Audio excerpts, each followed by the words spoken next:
Nura da Hadiya suna soyayyansu ya kusan shekara 5.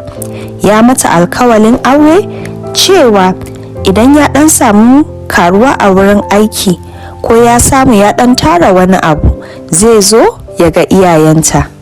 Yan gidan su Nura suna kaunan Hadiya, mace ce mai tarbiya, tana da saukin kai, babu hayaniya, gashi kuma tana da aikin hannu.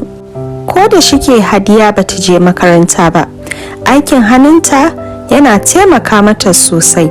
Ta hanyar nan wani lokaci tana samu ta kula ma 'yan gidanta. Mutanen kauyen nan kam sun san Hadiya mai natsuwa ce, kuma kowa na jira ranar bikin Nura da Hadiya. Kowace wata idan an biya Nura sai ya raba albashin shi kashi 2, sai ya ije rabi a banki sai ya yi amfani da sauran. Ya tara kudade sun yi yawa, yana shiri idan Allah ya bashi dama nan da karshen shekara sai ya je ga mutanen Hadiya. Wata rana da safe Nura ya tashi, ya ga an share masa duka kuɗi daga account ɗin shi da ke banki. Nura ya rikice, daga ina zai fara? Shi bai ci ba bai sha ba, ya za a yi wani kawai ya zo ya sace duka wannan kudaden da ya tara? Me zai ce ma Hadiya? Sai Nura ya shirya ya wuce sai banki. Yana kaiwa ya ga mutane sun yi yawa, ya rasa yanda zai yi. An ce masa sai ya je wurin customer care, amma duk wurin customer care din babu wurin sa kafa, mutane sun cika ko ina. Yana nan dai yana dube-dube sai ga wata 'yar kyakkyawan budurwa. Da ganin wannan ka san ba ƙaramin mace ba ce, kuma da wuya namiji ya ganta ba zai kalle ta so biyu ba. Yarinyar ta bala'in hado, kanshin turarenta ya bi ko ina. Tana tafiya za ta shiga ofis sai tagadun da take rike a hannu suka faɗi kasa. Da wuri sai Nura ya yi sauri ya taimaka mata, ya kwashe tagadun ya mika mata. Ya gaishe ta ya tambaye ta dan Allah tana aiki a nan ne? Sai ta ce ita ma a zuciyarta ta yi tunani ta ce wannan mutumin yana da hankali. Jiba yanda ya yi wuri-wuri ya durkusa ya kwashe min tagadun nan. Sai ta ce masa, kana da damuwa ne? Me kake so? Na zo ganin customer care ne, amma na ga mutane sun yi yawa. Dan Allah in zaki taimaka min, an share min duka kuɗi da na ije a cikin account ina. Sai ta sha gaba, ta ce masa ya biyo ta. Ta bude kofa suka shiga, babban office ne. An gyara shi, kana gani zaka san wannan office na babba ne. Suka zauna, ta kira mai aiki, ta ce a samo masu dan kofi na shayi. Mai aikin da wuri ta je ta kawo. Sai ta ce ma Nura, menene matsalan, ya aka yi? Ya bayyana mata komai, yanda ya tashi ya ga aka share masa duka account ɗin shi. Kudaden nan yana tara da dadewa ne, ba yau ya fara ajiya a bankinsu ba. Sai ta yi murmushi, ta ce sunana Zahali, ya sunanka? Sai ya faɗa sunan shi. Sai ta ce mashi, to Nura, zan taimaka maka, ina da bukata ɗaya. In za ka taimaka min ta wannan hanyar, ni ma zan tabbata ka samu kuɗinka. Sai Nura ya ce duk abin da take so shi zai yi ƙoƙari ya yi.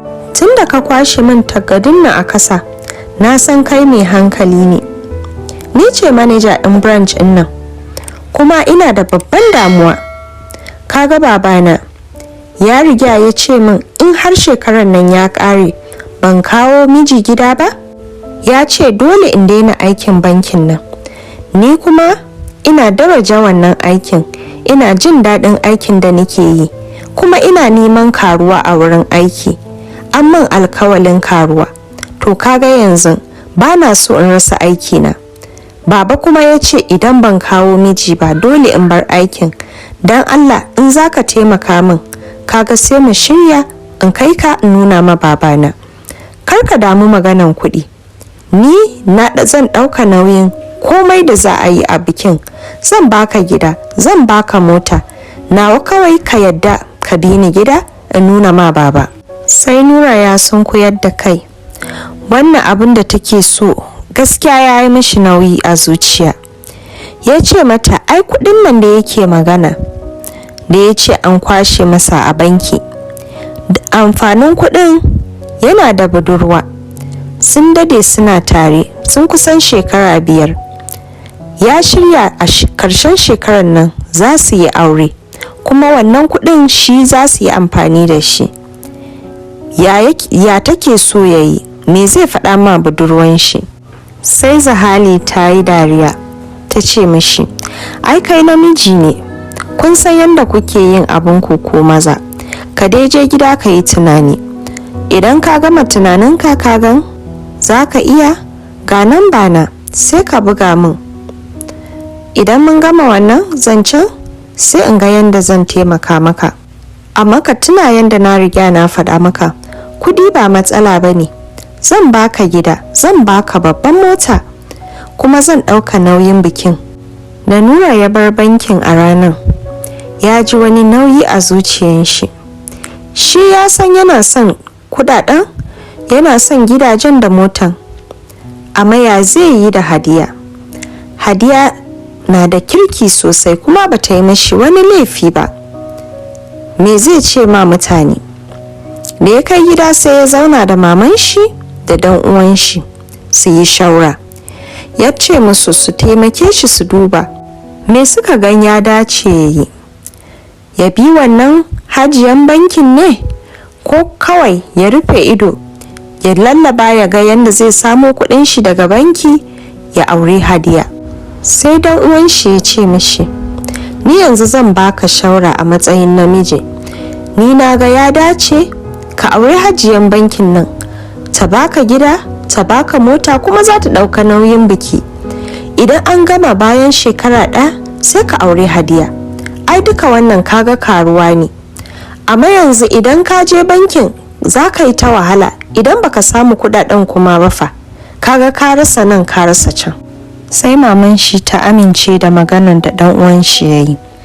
Sai Nura ya kalle su ya ce, gaskiya kam yanda kun faɗa daidai ne, ina gani abin da zai faru zan faɗa ma ita Zahali, na yarda da magananta, idan na samu mun yi aure zan roke Hadiya in za ta bani dama bayan shekara 1 sai ni da ita mu yi aure. Sai maman shi ta ce, haka ne, gaskiya bana so ka rasa wannan zarafin da ka samu, kaga ta hanyar nan za ka iya ma Allah ya taimaka maka ka zama mai kuɗi. Washe gari Nura ya kira Zahali ya faɗa mata ya yarda da abin da take nema. Zahali ta yi farin ciki sosai, ta yi murna.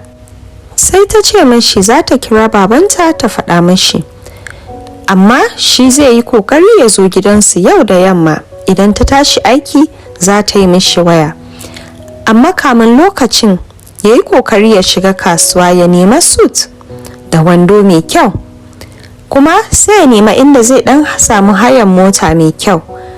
Idan ya zo gidansu, idan babanta ya tambaye shi wani irin aiki yake yi, sai ya ce mashi shi dan kasuwa ne. Hakanan suka shirya da Zahali. Ta yi ma babanta waya, babanta ya yi farin ciki sosai. Ya kira ma'aikatan gidan ya ce musu su shirya, yau Zahali za ta zo da wanda za ta aura, kuma yana so su ji daɗin kansu, su shirya duk abubuwan da sun ga ya kamata da ya dace. Zahali ita ce kaɗai yarinya a wurin babanta da mamanta. Ta rasa mamanta tun tana ƙaramin yarinya, tun lokacin babanta shine uba da uwa a wurinta. Shi ma babanta yana jin da ita sosai, bai so ya ga abu ko kaɗan ya same ta. Nura ya yi wanka ya yi shiri, zai je siyan suit a kasuwa. Sai suka yi karo da Hadiya a bakin kofa. Ina kana sauri zaka je? Hadiya ta tambaye shi. Sai ya ce mata ai ya samu wani dan aiki ne, kuma an kira shi tattaunawa sabida aikin. Yana so ya shiga kasuwa ya dan samu rigar da zai sa, kuma ya dan gan ko zai samu motan haya da zai samu ya kai shi wurin. Ta san irin abubuwan nan dole ka fito da kyau, yanda ka fito haka za daraja ka. sai Hadiya ta ce ba damuwa, za ta raka shi. Sai suka tafi kasuwa tare, suka yi siyayya, ta taimake shi neman suit mai kyau har kudin shi ya kasa. Ita da ta samu wani dan aiki a ranar an biya ta, sai ta cire daga kudin da aka bata ta cika mishi. Suka je wurin mota, ta nuna mai irin wanda zai zaba, duk ta cika mai kudi. Nura ya yi mata godiya, kowa ya yi hanyar shi.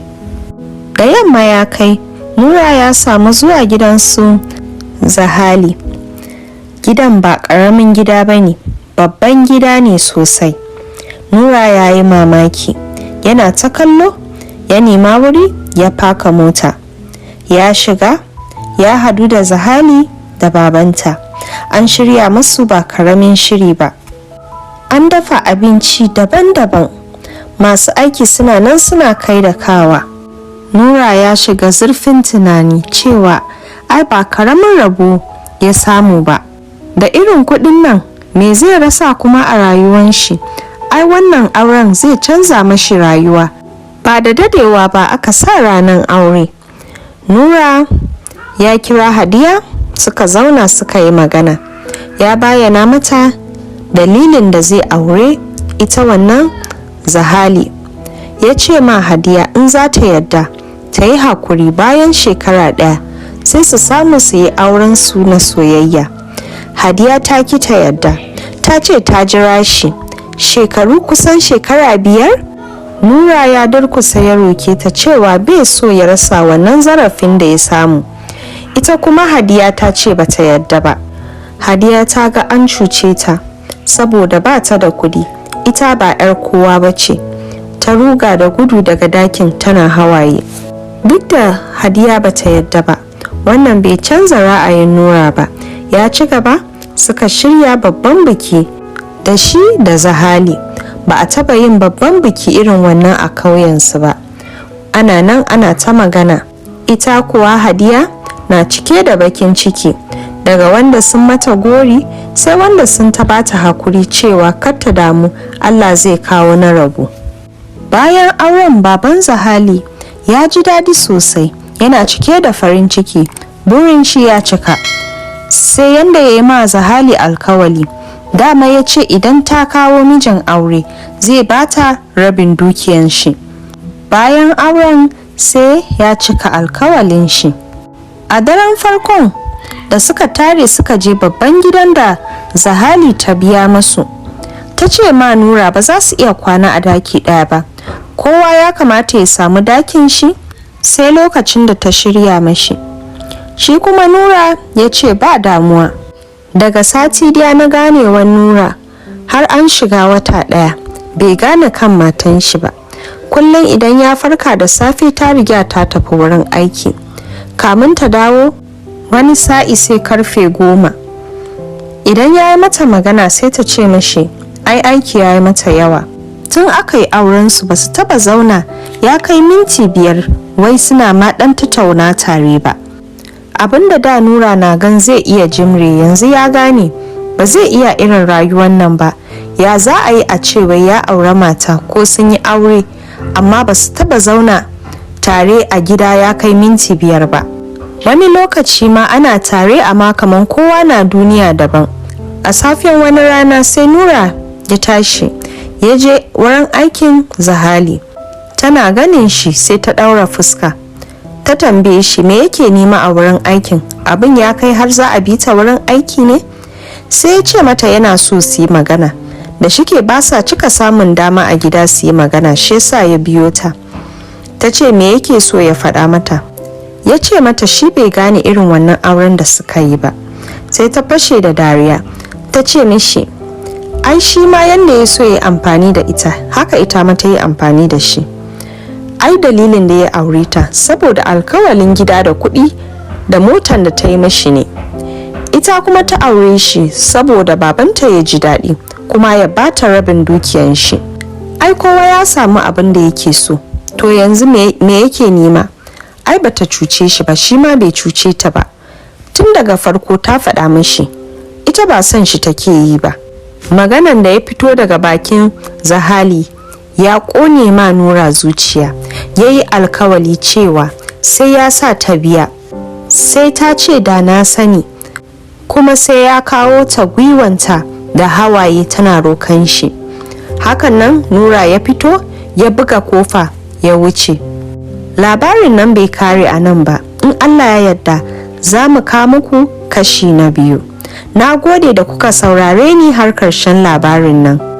Darasin da nake so ku koya a wannan labarin shine mu yi kuɗi amma kan mu bar kuɗi ya yi mu.